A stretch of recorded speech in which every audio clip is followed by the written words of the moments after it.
Assalamualaikum warahmatullahi wabarakatuh. Perkenalkan, nama saya Arsy Yulvanta Subandi, Prodi PAUD Fakultas Tarbiyah dan Ilmu Keguruan, Institut Agama Islam Negeri Kendari, semester 3. Nah, di video kali ini saya akan menjawab tugas ujian tengah semester Administrasi Pendidikan dengan dosen pengampu Ibu Erdianti SAG MPD.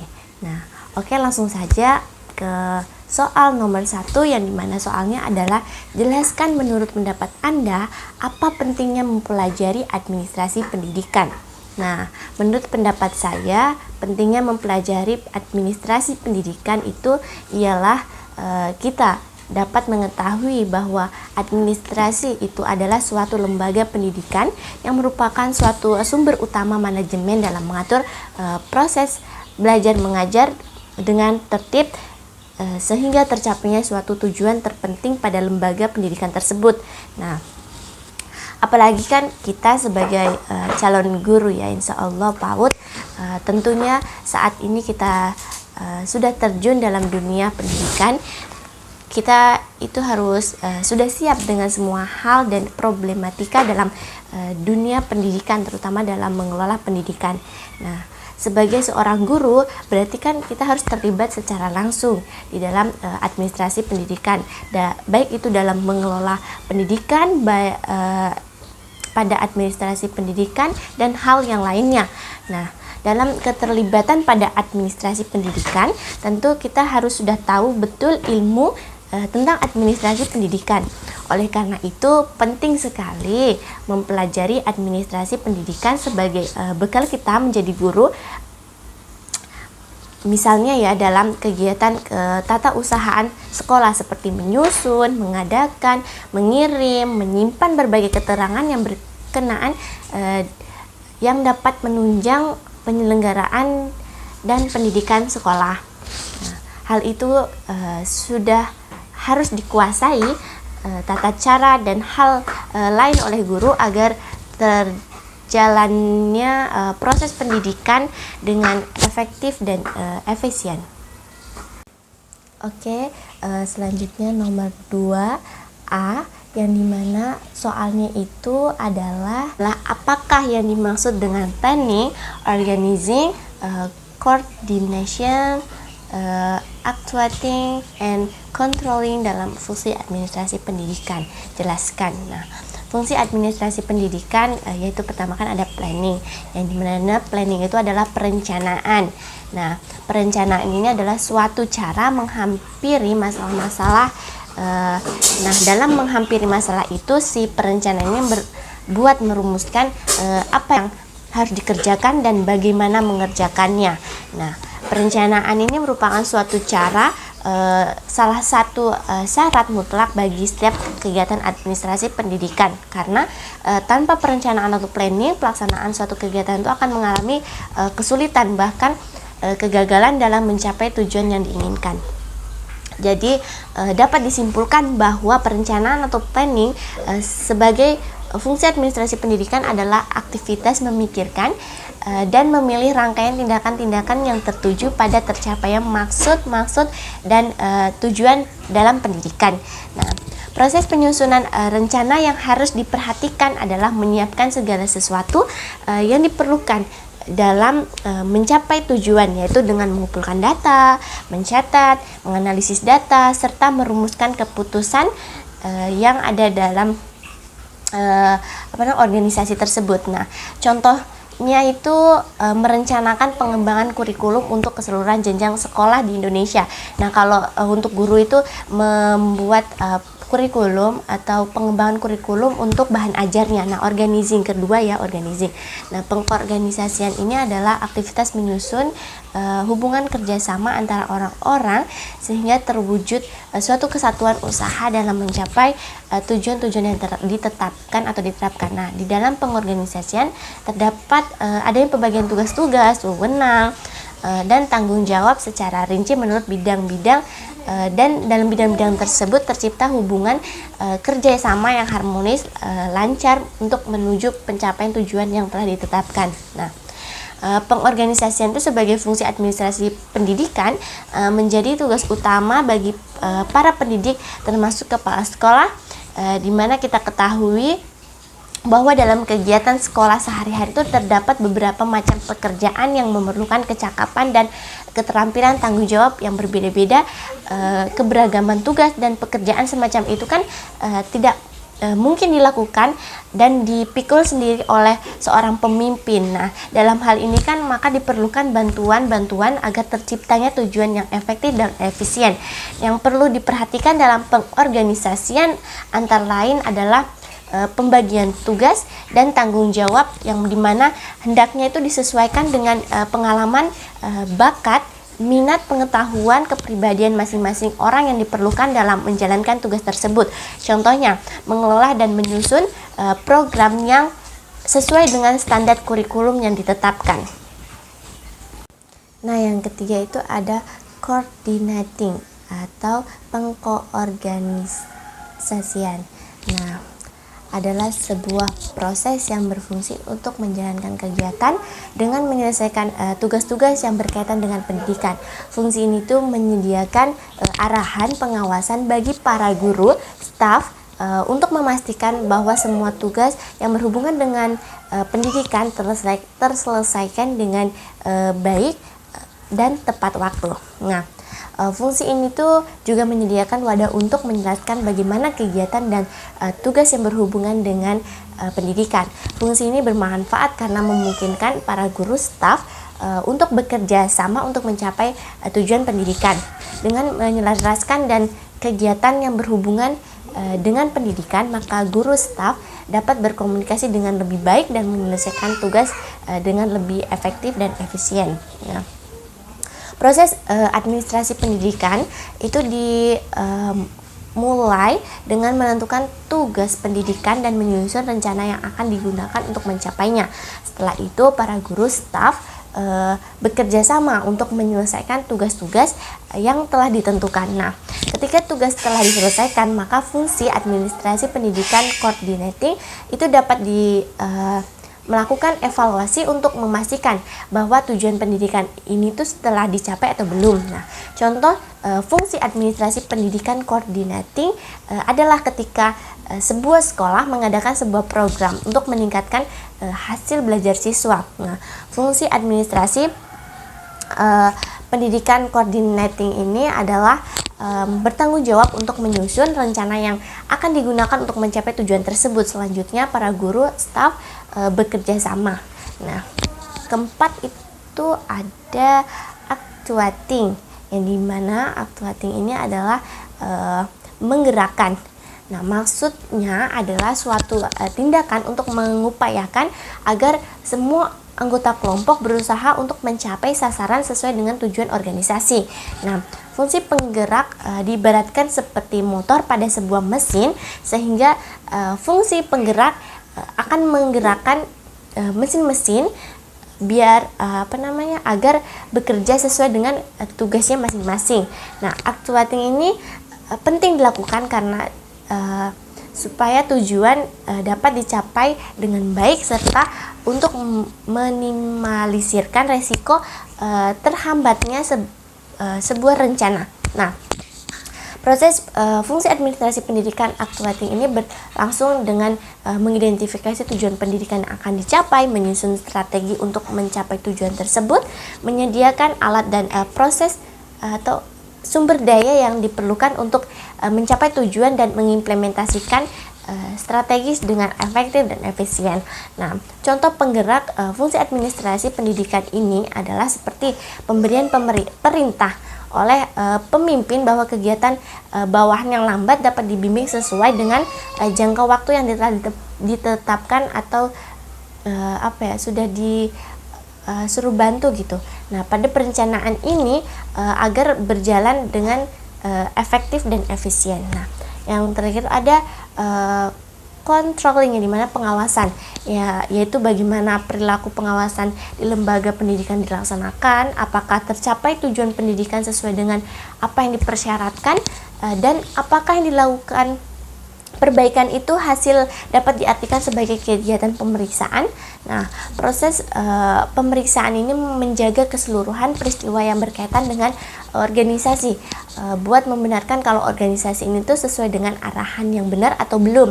Nah, kegiatan pemantauan ini dapat berupa verifikasi, validasi, dan pencegahan terhadap kesalahan yang terjadi, sehingga dapat dilakukan tindakan perbaikan jika terjadi penyimpangan dalam perencanaan tersebut atau pelaksanaan tersebut. Nah, contoh pengawasan ini adalah seperti kepala sekolah yang mengontrol guru yang ada di kelas, apakah mereka ini sesuai dengan perencanaan tahap awal yang mereka telah tentukan atau buat. Kemudian kepala sekolah melihat kalau perencanaan atau pelaksanaan guru di dalam kelas itu kurang baik atau tidak terlaksana dengan perencanaan yang direncanakan, maka kepala sekolah itu dapat melakukan evaluasi dalam perencanaan yang telah ditetapkan tadi yang tidak sesuai dengan rencana dan arahan yang telah ditentukan. Nah, selanjutnya ada soal nomor 2B yang dimana ada bagaimana tinjauan Islam berdasarkan Al-Quran dan hadis terkait dengan pentingnya implementasi fungsi administrasi pendidikan, yang dimana ada planning, organizing, coordinating, actuating, dan controlling dalam sebuah organisasi. Nah, jelaskan pendapat Anda disertai dengan salah satu ayat Al-Quran atau hadis yang mendukung. Di sini saya mengambil salah satu fungsi administrasi pendidikan yang dimana itu ada planning atau perencanaan. Nah, menurut pendapat saya, planning ini merupakan hal penting dalam sebuah organisasi, sebab perencanaan ini merupakan sesuatu yang bisa dapat dijadikan tolak ukur dalam sebuah kesuksesan, bahkan dapat dijadikan media identifikasi terkait kesalahan-kesalahan dalam sebuah organisasi.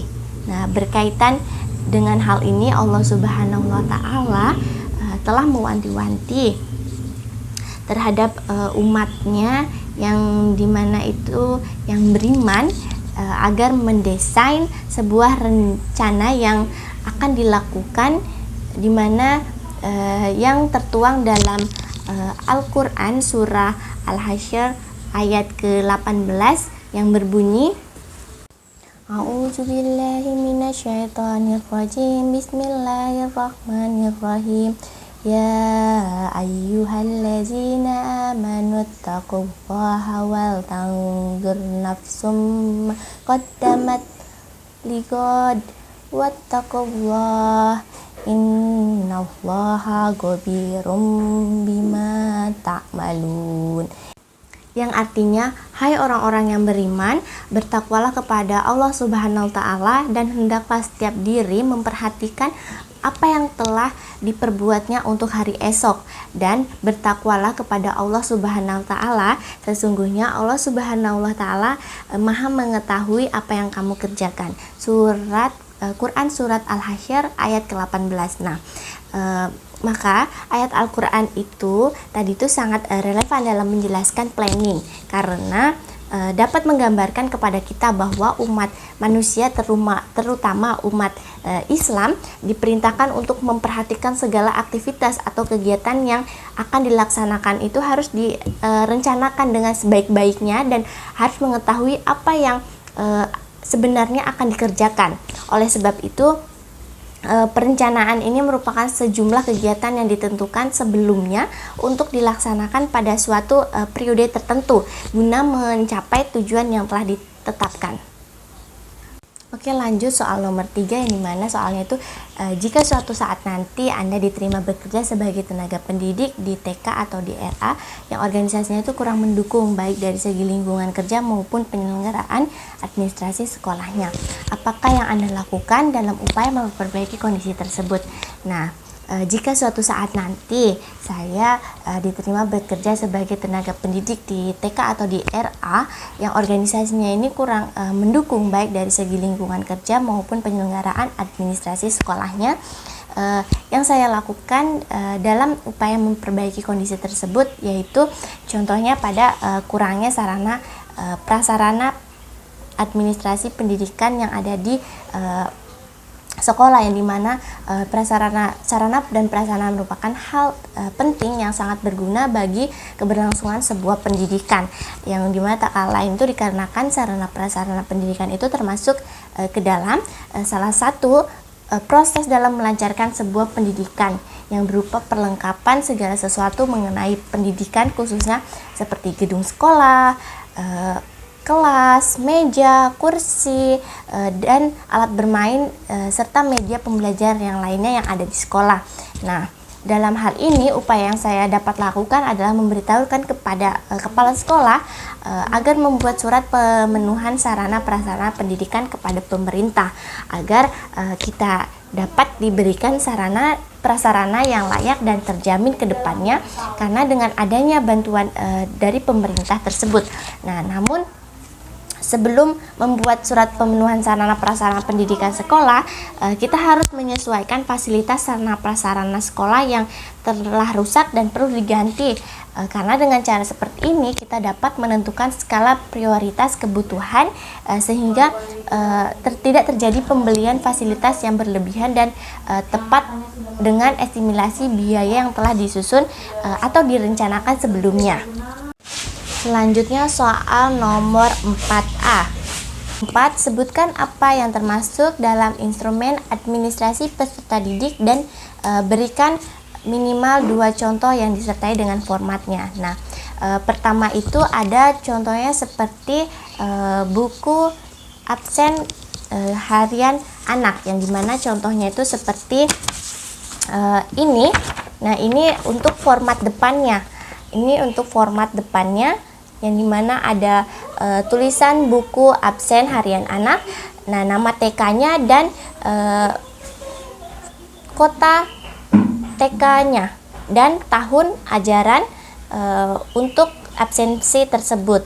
Nah, format untuk buku absen harian anaknya itu ada yang seperti ini, yang dimana ini ada kelompok. Nah, dalam kelompok ini kan di TK itu ada 2, ada kelompok A dengan ada kelompok B. Nah, kita tulis berdasarkan apa yang kita perlukan dalam tentukan dalam absen tersebut. Misalnya kalau kelasnya kita A, berarti di sini kelompok A. Nah, di sini ada bulan, di mana bulan untuk absensi tersebut. Misalnya bulan Januari tanggal 20 sampai bulan 2023 misalnya ya. Nah, habis itu di sini di dalam tabel ada nomor, nama siswa, tanggal absen. Nah, di sini nomor pasti sudah tahu ya apa yang dikasih masuk. Nah, nama ini nama peserta didik kasih masuk. Nah, di tanggal ini adalah tanggal dalam 1 bulan. Nah, diisi sesuai dengan kehadiran siswa, seperti kalau di tanggal 1 ada siswa yang alfa, tulis alfa, misalnya Umi Asia tanggal 1 alfa, tulis alfa. Nah, nanti kalau sudah selesai di sini, sudah selesai absen pada bulan tersebut. Nah, di sini ditentukan di sini sakitnya berapa, izinnya berapa, alpanya berapa. Nah, setelah itu ada keterangan di sini, keterangan diisi dengan keterangan keterangan ketidakhadiran tersebut. Seperti kalau sakit itu sakit ditulis di sini berapa, izin berapa, alpa berapa, seperti itu. Nah, contoh yang kedua itu ada format formulir pendaftaran peserta didik baru, yang dimana ini contohnya seperti ini. Nah, dalam formulir ini ada di sini terdapat tulisan nama TK tersebut, kota TK tersebut, jalan kota, nomor jalannya berapa, nomor HP-nya juga berapa di sini, nama kotanya di sini dengan nama pos suratnya. Nah, di sini tertulis tulisan bahwa formulir pendaftaran calon peserta didik TK atau RA, nama TK-nya ya di sini. Nah, setelah itu A, di mana di sini A itu tertulis identifikasi calon peserta didik, yang dimana ada nama lengkap, nama panggilan, tempat tanggal lahir, jenis kelamin, agama, anak keberapa, jumlah saudara, status dalam keluarga, kewarganegaraan, dan yang B ini adalah identitas orang tua, yang dimana ada ayah kandung atau tiri atau angkat atau wali. Nah, di sini ada namanya, nama, tempat tanggal lahir, agama, kewarganegaraan, pekerjaan, pendidikan. Nah, yang kedua itu ada ibu kandung, tiri, angkat atau wali. Nah, di sini juga sama, ada nama, tempat tanggal lahir, agama, kewarganegaraan, pekerjaan, dan pendidikan. Nah, di sini yang di bawah sini ditulis siapa yang mengisi formulir ini. Seperti di sini kalau misalnya ayahnya, berarti di sini tulis nama ayah dan tanda tangan ayah. Sedangkan di sini adalah di mana mereka bertanda tangan, dan di sini tanggal dan tahun mereka bertanda tangan dalam formulir ini. Oke, nomor 4B yaitu soalnya apa peran guru dalam pelaksanaan administrasi peserta didik? Jelaskan pendapat Anda. Nah, menurut pendapat saya, peran guru dalam pelaksanaan administrasi peserta didik yaitu pertama sebagai panitia penyeleksi penerimaan siswa baru, yang dimana mulai dari pencatatan penerimaan sampai pelaporan pelaksanaan tugas kepada kepala sekolah. Yang kedua, dalam masa pengenalan lingkungan sekolah, guru dapat memberitahukan kepada siswa baru bagaimana keadaan lingkungan sekitar sekolah, seperti lapangan sekolah bagaimana, ruangan kelasnya seperti apa, permainan yang ada di sekolah itu apa saja. Kalau dalam PAUD ya, seperti kayak ada ayunan, jungkat-jungkit, prosotan, pokoknya masih banyak lainnya. Dan yang tak kalah penting adalah mengenalkan aturan-aturan yang ada di sekolah, yang dimana harus hal utama yang harus dijelaskan oleh guru. Nah, setelah itu soal nomor 4C, yang dimana soalnya jelaskan secara berurutan tahapan dalam pelaksanaan administrasi kesiswaan. Nah, tahapan dalam pelaksanaan administrasi kesiswaan itu pertama adalah perencanaan, yang dimana perencanaan ini adalah meliputi penetapan tujuan sasaran kebijakan dan strategis yang akan dilakukan dalam administrasi kesiswaan. Dan yang tak kalah penting adalah merumuskan kerja yang mencakup aktivitas, waktu, sumber daya yang dibutuhkan untuk mencapai tujuan administrasi kesiswaan.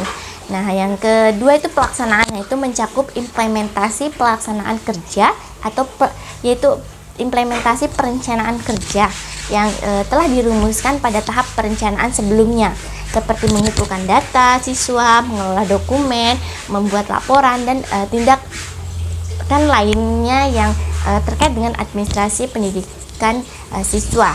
Nah, yang ketiga ada pengawasan. Nah, pengawasan ini adalah pemantauan dan penilaian pelaksanaan administrasi kesiswaan untuk memastikan bahwa apakah betul ini tugas-tugas itu terlaksana dengan baik atau tidak. Nah, yang keempat itu adalah penggerak, yang dimana dia ini mendorong dan memotivasi pelaksanaan administrasi kesiswaan dengan memberikan arahan, dukungan. Nah, yang terakhir itu ada evaluasi. Nah, ini berfungsi sebagai mengetahui apakah pelaksanaan administrasi kesiswaan tersebut itu sudah mencapai hasil sesuai dengan rencana atau program yang telah ditetapkan sebelumnya atau belum. Nah, dari kesalahan atau kekurangan atau hambatan yang diperoleh dari hasil pelaksanaan ini dapat diusahakan bagaimana cara untuk memperbaikinya. Nah, selanjutnya ada soal nomor 5A, yaitu dimana sebutkan apa saja yang termasuk dalam instrumen administrasi tenaga pendidik dan tenaga kependidikan, dan berikan minimal 2 contoh yang disertai dengan formatnya. Nah, contoh format itu adalah yang pertama ada buku daftar pembagian tugas mengajar tenaga pendidik, yang dimana formatnya itu seperti ini. Nah, di dalam format ini ada tabel-tabel seperti ini. Ada tabel nomor, nama pendidik, kelas, dan deskripsi tugas. Nah, tapi buku daftar pembagian tugas mengajar ini digunakan untuk pencatatan deskripsi tugas setiap pendidik, dibuat per tahun ajaran. Nah, di sini nomor ini adalah nomor urutnya, nomor urut. Nah, nama peserta didik adalah nama pendidik, maksudnya ya. Nama pendidik itu adalah nama guru yang mendapatkan tugas di sini. Nama guru yang mendapatkan tugas. Nah, yang kelas ini adalah kelas yang akan ditempati oleh pendidik. Ini, nah, deskripsi tugas itu adalah penjelasan tugas yang harus dilaksanakan oleh guru. Ini. Nah, yang kedua adalah instrumen format dalam contohnya itu seperti buku cuti. Buku cuti dalam pendidik atau tenaga kependidikan yang mengambil cuti karena beberapa alasan itu ada tabel untuk buku cutinya mereka. Seperti ini tabel formatnya itu, yang dimana di sini ada nomor ini adalah nomor urut. Nah, NIRP yang dimana nomor induk registrasi pegawai. Nah, di sini ada nama ini ada nama pendidik atau tenaga kependidikan yang mau mengambil cuti. Nah, di sini ada alasan cuti. Nah, alasan cuti ini adalah alasan pendidik dan tenaga kependidikan mengambil cuti. Di sini alasan cuti. Nah, di sini tanggal masuk kembali, yang dimana tanggal pendidik dan tenaga kependidikan tersebut kembali masuk di sini. Nah, yang di sini keterangan. Yang keterangan ini adalah keterangan atau catatan tambahan yang lainnya. Nah, itu merupakan 2 contoh dalam format administrasi tenaga pendidik dan kependidikan.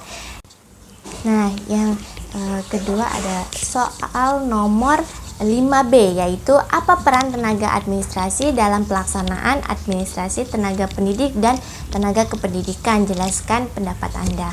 Nah, menurut pendapat saya peran tenaga administrasi pendidikan dalam pelaksanaan administrasi tenaga pendidik dan tenaga kependidikan itu adalah berperan dalam membantu tenaga pendidik dan tenaga pendidikan dalam mendukung administratif kepada pendidik dan tenaga kependidikan dalam hal ini seperti pengajuan cuti, administrasi keuangan, pengajuan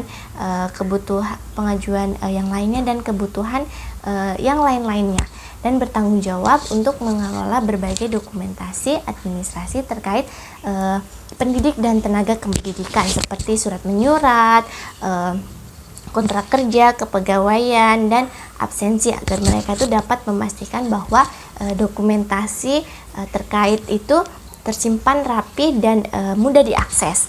Nah, yang selanjutnya ada soal nomor 5 yang C, yaitu dimana soalnya itu jelaskan secara berurutan tahapan dalam pelaksanaan administrasi pendidik dan tenaga kependidikan atau personal. Nah, di sini tahap dalam pelaksanaan administrasi pendidik atau tenaga kependidikan atau personal. Yang pertama itu adalah perencanaan, yang dimana tahap ini itu meliputi perencanaan terhadap kebutuhan tenaga kerja yang dibutuhkan oleh lembaga pendidikan, seperti pengadaan tenaga kerja yang sesuai dengan kebutuhan, serta mengembangkan tenaga kerja yang sudah ada agar dapat meningkatkan kualitas dan kinerja mereka dalam menerima masukan-masukan yang ada. Nah, yang kedua itu ada penerimaan, yang dimana penerimaan tenaga kerja baru ini merupakan tahap dimana dilakukan seleksi terhadap calon tenaga kerja yang sudah memenuhi persyaratan yang telah ditentukan oleh lembaga. Yang ketiga ada penempatan, yang dimana tahap ini merupakan penempatan tenaga kerja pada posisi yang sesuai dengan kualifikasi dan kompetensi yang dimiliki, dan di masa ini itu adalah sesuai dengan keahlian dan kemampuan yang dimiliki agar dapat meningkatkan produktivitas mereka. Nah, yang keempat itu ada orientasi, yang dimana orientasinya ada sebuah proses pengarahan tujuan dan juga pengenalan kehidupan organisasi yang ada di dalam sekolah. Oke, soal nomor 6A, yang dimana yaitu soalnya sebutkan apa yang termasuk dalam instrumen administrasi PMB atau kurikulum dan berikan minimal 2 contoh disertai dengan formatnya.